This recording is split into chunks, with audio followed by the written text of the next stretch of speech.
कोई वज्र पापी क्यों न हो, लेकिन उसकी मुक्ति हो जाए।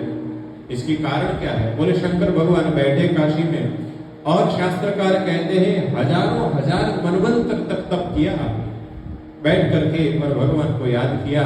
आखिर में रघुनाथ जी प्रसन्न हुए, प्रकट हुए, दर्शन दिया। बोले बाबा कैसे याद किया आपने? तो शंकर भगवान ने कहा प्रभु एक आपसे प्रार्थना है, एक वरदान चाहिए। देखो राम जी को जिस प्रकार से अयोध्या प्रिय है, शंकर भगवान को काशी प्रिय है। सानंद मानंद वने वसंतम आनंद कंदम हत पाप वृंदम वाराणसी नाथ नाथम नाथम श्री विश्वनाथम शरणम प्रपद्ये। तो शंकर भगवान को काशी प्रिय है।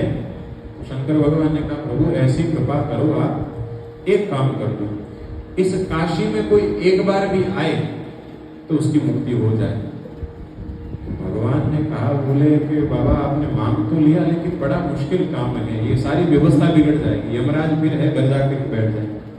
क्योंकि जीवन में कोई कभी न कभी तो काशी चला ही जाए, ये तो सरल काम है।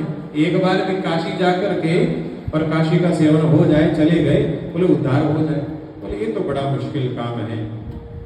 तो बोले कि महाराज मैं तो चाहता हूं कि काशी मुझे प्रिय है, और मुझे प्रिय है इसलिए यहाँ पर कोई आए काशी का सेवन करे उसकी मुक्ति हो जाए।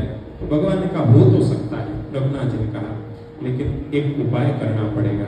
बोले क्या? कहा आपको यहाँ पर रहना पड़ेगा और हमेशा रहना पड़ेगा। हम शंकर भगवान के महाराज हमारा तो आज यहाँ ठिकाना, कल वहां ठिकाना, कभी कैलाश में, कभी काशी में, तो कभी अगस्त्य के पास में, कभी मानसरोवर, कभी कहां पर। महाराज एक स्थान तो है नहीं, अब एक जगह बैठना तो बड़ा मुश्किल है। तो शंकर भगवान ने कहा एक जगह तो हम नहीं बैठ सकते, लेकिन एक आप कृपा करो तो हम बैठ जाए। राम जी को कहा शंकर भगवान ने, मैं बैठने को तैयार हूं लेकिन एक आपसे निवेदन है। बोले क्या?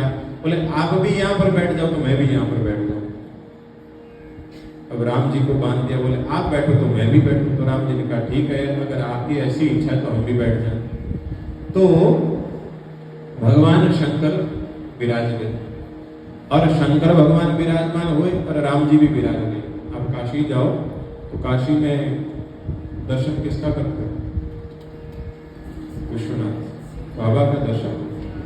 और उन्हीं के पास में एक और है अविमुक्तेश्वर, उनको शंकर भगवान के गुरु कहा जाता है। अब गुरु कैसे? बोले कि भाई शंकर भगवान तो तुम त्रिभुवन गुरु वेद बखाना, तीन लोग के गुरु तो शंकर है, और शंकर का गुरु कौन आ गया?